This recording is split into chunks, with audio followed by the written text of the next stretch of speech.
Ana sahabat. Sastra berbaring dalam kurungannya. Dia asyik berfikir mengapa petunjuk cendrawasih membawanya ke sini. Kebetulan terjumpa pula dengan sahabat lama. Lebih pusing, sahabatnya itu bukanlah di pihak yang mahu menyelamatkan. Sastra tidak tahu apa yang akan dilakukan kepadanya selepas ini. Akan tetapi dia bersabar. Tiba 5 orang anak rubah ke kurungannya. Tangan dan kaki Sastra diikat kemas dengan rantai besi tanpa sebarang penjelasan. Sastra diheret keluar dari gua kerangkeng dan dihadapkan kepada Andika. Tiada orang lain di situ melainkan mereka berdua. Rupa-rupanya kaulah kepala bagi penyengat-penyengat yang aku perangi selama ini, kata Sastra. Hujung bibir Andika terherak menyindir. Dia bersandar ke kerusi batunya lalu berkata, di dunia ini yang lemah akan ditekan, yang kuat akan menekan. Menjadi lemah atau kuat itu pilihan sendiri. Dan seperti kau juga, aku memilih untuk menjadi yang kuat. Dengan memeras dan memusnahkan titik peluh marhen. Soal Sastra. Andika ketawa. Usah berlakon suci di sini, Sastra. Aku tahu kaulah yang telah membuat lubang dengan kudrat luar biasa pada tembok madrasah 3 tahun lalu. Kau sudah memperdayakan aku. Orang yang bermain ilmu hitam tidak layak menegur aku. Syaitan yang memburu aku 6480. Bukanlah aku yang menyerunya. Aku hanya melarikan diri mengikut petunjuk. Andika. Nama aku Andika. Ya, kau bukan 6480. Kau Andika. 6480 tidak akan hidup dengan mencucup benak orang, balas Sastra.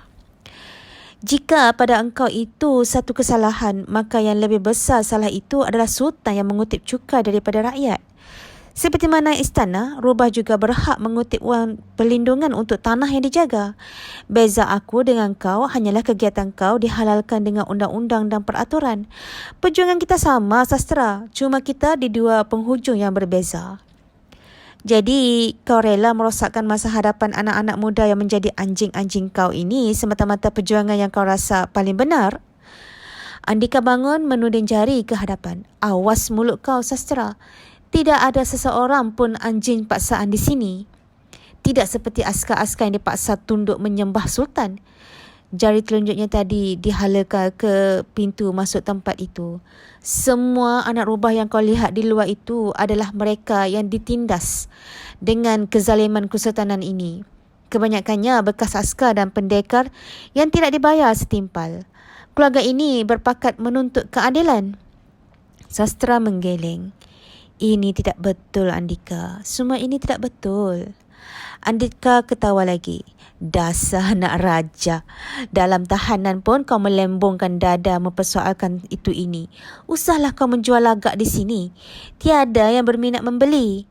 Dia menapak turun dari pentas kerusi batunya untuk menghampiri Sastra lalu berkata, sini bukan tempat kau, Putra Aradhana Sastra. Di sini bukan kau seorang sahaja yang benar. Di sini suara kebanyakan yang akan menang. Kau sudah berubah, Andika, kata Sastra dengan suara yang tenang. Mata Andika terbeliak. Dia terimbas kembali kata-kata Kai kepadanya sebelum meninggalkan puak rubah. Wajah Andika masam. Kau yang mengubah aku, tempik Andika. Nadanya berubah seperti orang yang kecewa. Mulanya kau memperkenalkan aku akan sisi indahnya Islam. Aku percaya kepada kau. Malah kerana engkaulah aku memilih untuk mengembara dan keluar dari Madrasah Tamin Sari. Kerana engkau jugalah aku membuat keputusan-keputusan lain yang bodoh dan aku sesali. Andika teringatkan keputusan-keputusan yang dibuat demi kebaikan kesultanan sebelum menyertai puak rubah. Walhal kesultanan sendiri yang menipu dan mempergunakan rakyat seperti dirinya.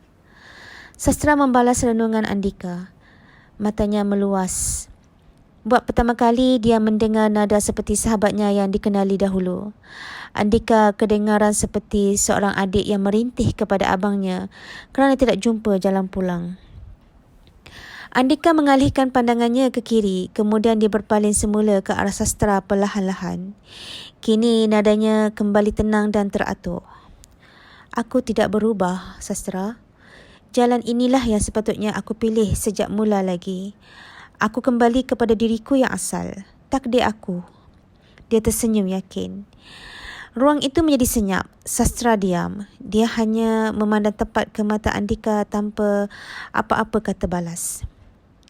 Kenapa kau tipu aku, Sastra? Kali ini nada Andika berubah semula seperti nada rintihannya tadi. Matanya juga menjadi redup. Sastra menafikan. Pantang nenek moyang aku menipu. Rupa-rupanya kau bermain ilmu hitam juga, Sastra. Apalagi yang jurai Aradana rahsiakan daripada sekalian rakyat? Soal Andika lagi. Sastra tidak bersuara. Dia juga tidak tertunduk seperti orang yang bersalah. Putera itu masih memandang terus ke mata Andika. Setelah seketika barulah dia menjawab. Demi Allah, aku tidak tahu. Andika mengetap bibirnya menahan geram. Usahlah kau menunggak agama lagi, Sastra. Aku sudah tahu segalanya. Di sini bukan pelatih-pelatih madrasah yang senang kau bodohkan. Terus terang sahaja. Terangkan kepada aku akan Sakaraja. Terangkan kepada aku akan segala penglibatan jurai Aradana dengan pertolongan jin dan syaitan. Kau juga tahu aku bukanlah pemuja syaitan. Kau pernah hidup dengan aku, Sastra bertegas. Itu yang aku tahu. Sekarang aku mahu tahu apa yang aku belum tahu. Sastra masih teguh dengan jawapannya. Aku bukanlah insan yang terbaik, Andika. Tetapi aku tidak mungkin akan mensyirikkan Allah. Jadi terangkanlah aku akan ini.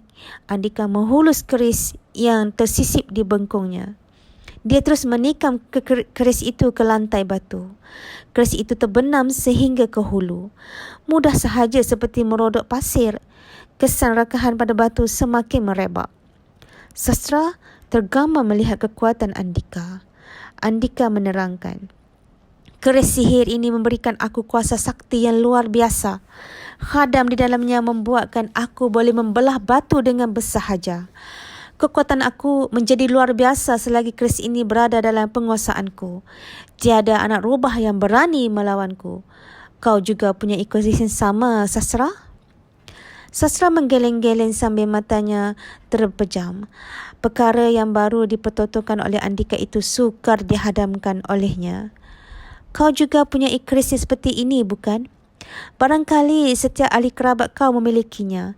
Inilah antara ilmu hitam yang jurai Aradana rahsiakan selama ini, bukan? Keris puaka yang boleh mengangkat keupayaan seorang manusia dan menundukkan manusia yang lain. Sastra berkerut keliru. Dia berbisik, tidak mungkin. Kening Andika berkerut ke atas tanda kecewa. Dia merintih lagi dengan suara yang perlahan. Tidak sangka. Aku juga tertipu selama di Madrasah Tamin Sari. Kau mempergunakan aku. Mualim Jawa mati. Kai mati. Habis semua ahli keluarganya dilenyapkan. Semuanya angkara kau. Kalau bukan kerana aku mempertahankan kau dahulu, Kai pasti masih hidup. Bertambahlah kekeliruan pada Sastra. Dia tidak tahu menahu akan apa yang dimaksudkan Andika. Pemuda yang banyak berubah itu seolah-olah mahu menyalahkan orang lain atas segala-gala yang berlaku dalam hidupnya. Pandangan redup Andika berubah. Keningnya tidak lagi berkerut kecewa. Kini matanya segar merenung tajam ke arah Sastra. Bibirnya tersenyum menyindir melihat gelagak putera di hadapannya. Dengan nada yang teratur, Andika memaksa. Terangkan kepada aku bagaimana kau memperoleh kuasa kau. Khadam apa yang kau pelihara dan bagaimana aku boleh mendapatkannya juga. Putera yang terikat kaki dan tangannya itu meninggikan suara bertegas. Aku pun tidak tahu. Aku pun seperti kau. Aku tidak tahu. Andika terdiam. Kata Sastra lagi, aku juga sedang berusaha memahami diri aku sendiri dan aku diisyaratkan untuk ke sini. Ika membalas, kau tidak diisyaratkan, Sastra. Usahlah memutar belik. Buat rubah yang menangkap kau. Kini Andika berkerut. Dengan kenyataan Sastra tadi, dia mula terfikirkan sesuatu. Ada yang tidak kena dengan hakikat bahawa Jejaka Guni mudah-mudah sahaja dikalahkan oleh anak-anak rubah dan dibawa kemari. Sedangkan Jago dan 4 orang anak rubah telah kalah teruk dengan jejaka guni sebelum ini. Akan tetapi mungkin sahaja kali ini mereka tangkas mencabut tangkal keris daripada jejaka guni lalu membolehkan penangkapan. Sastra ternyata sedang memetar belik ayat seakan-akan dia menyerah diri dan tidak mahu bermusuh. Akan tetapi untuk apa menggeleng? Aku tidak peduli akan apa yang kau mahu daripada Puak Rubah Sastra.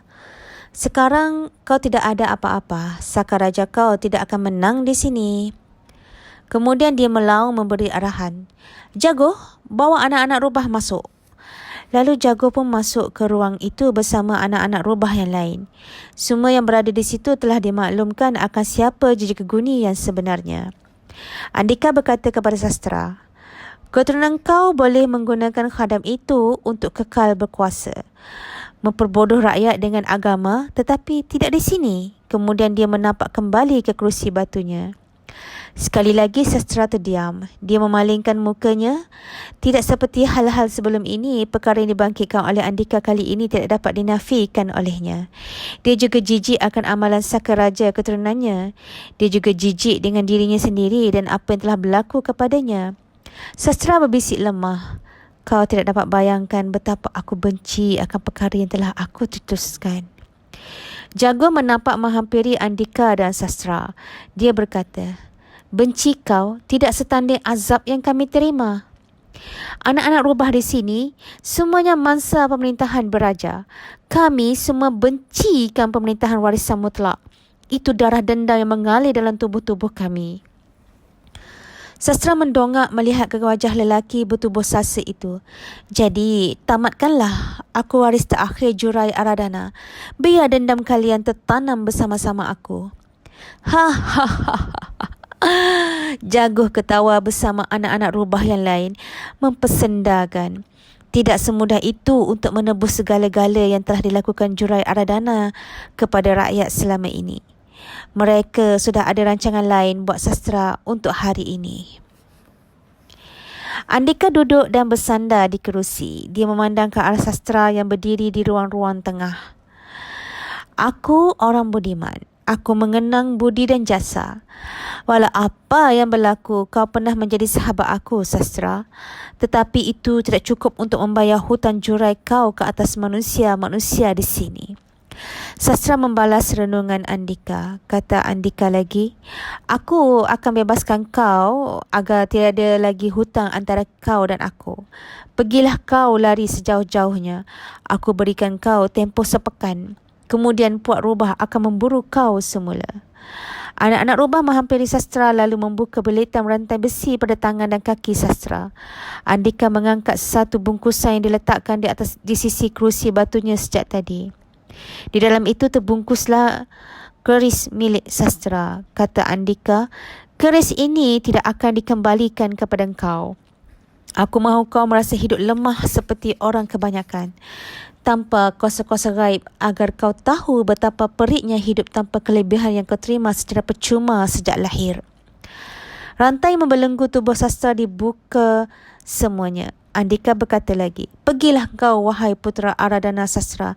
Ingat, jika kita bersua lagi selepas ini, aku tidak akan memberi kau layanan seperti ini lagi. Pergi!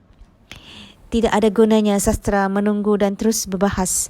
Setelah apa yang berlaku di sini, setelah berfikir seorang diri dalam kurungan, Sastra kini kuat meyakini bahawa dia telah tersalah mentafsir kalung jaguh sebagai petunjuk.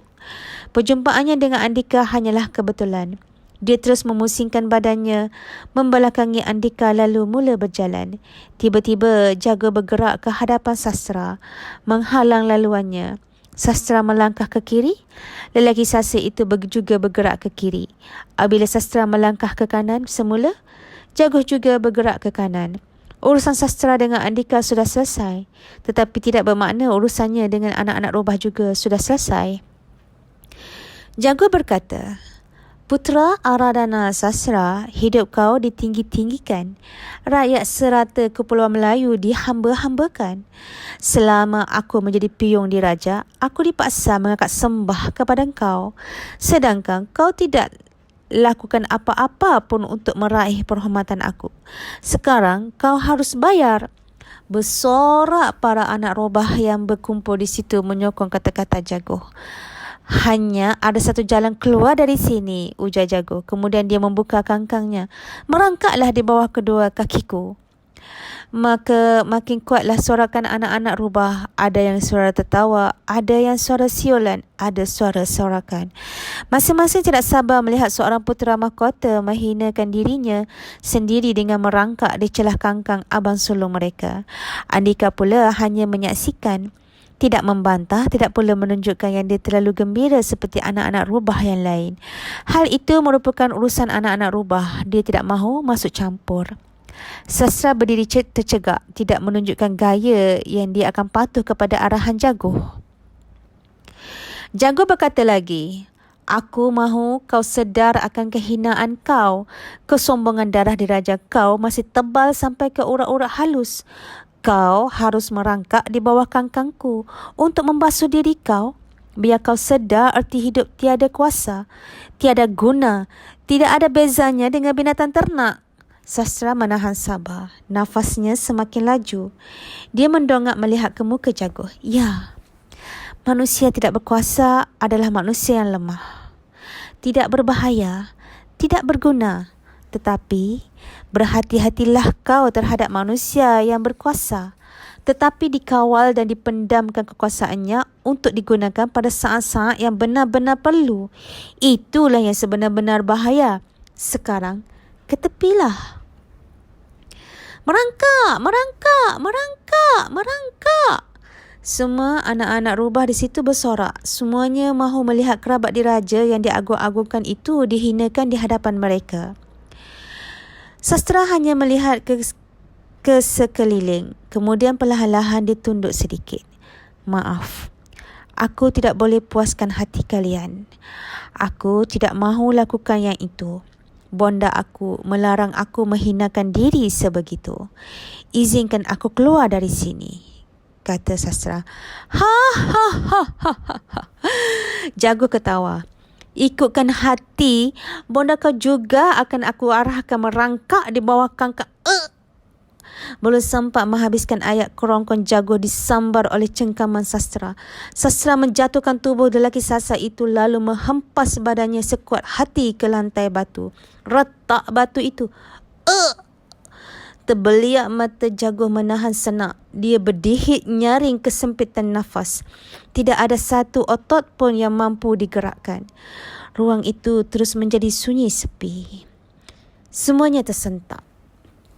Mata sastra merah. Dia masih terduduk mencengkam leher Jaguh. Suaranya terketa-keta berkata, paduka bonda aku sudah mangkat. Dayang, Awang dan Hulu Balang yang aku anggap keluarga semuanya dijilat api hidup-hidup angkara aku. Kau fikir hidup aku seronok? Paduka ayahandaku disihir sehingga gering hilang akal. Pada saat kau dan anak-anak kecil yang lain masih bermain, aku sudah dipaksa memangku Sultan sebagai pemerintah seluruh Nusantara. Sedangkan tangis esak aku terhadap kematian bonda dan keluarga aku belum reda. Dunia ini kejam buat semua orang, Jaguh. Bukan engkau seorang. Cengkamannya masih terketa-keta meramas kerongkong Jaguh. Dengan mata yang merah berlinangan, dia melaung dengan kuat. Kau fikir aku mahu semua ini? Beruntunglah kau lahir dalam kalangan rakyat biasa. Aku sudah ada musuh sebelum aku lahir ke dunia lagi. Tidak pernah sesaat aku pun boleh mengikut sesuka hati. Diwajibkan menghafal Al-Quran. Diwajibkan menghafal kitab-kitab hadis. Dipaksa menguasai banyak bahasa. Diwajibkan menguasai pelbagai ilmu sebelum umur aku 2 angka lagi. Dilatih bermain senjata. Dilatih bertempur. Aku tidak bersukaria, Jaguh. Aku hanyalah semata-mata jasad yang dilatih menjadi pemerintah yang terbaik untuk rakyat. Tidak pernah aku merasa dilayan seperti manusia bebas di dalam istana. Pecah-pecah suaranya. Cengkamannya dilepaskan. Sastra mencabut keris di bengkung Jaguh.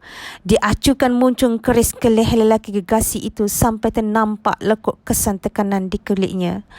Hampir tertusuk, sastra berkata, aku tidak mahu semua ini, Jaguh.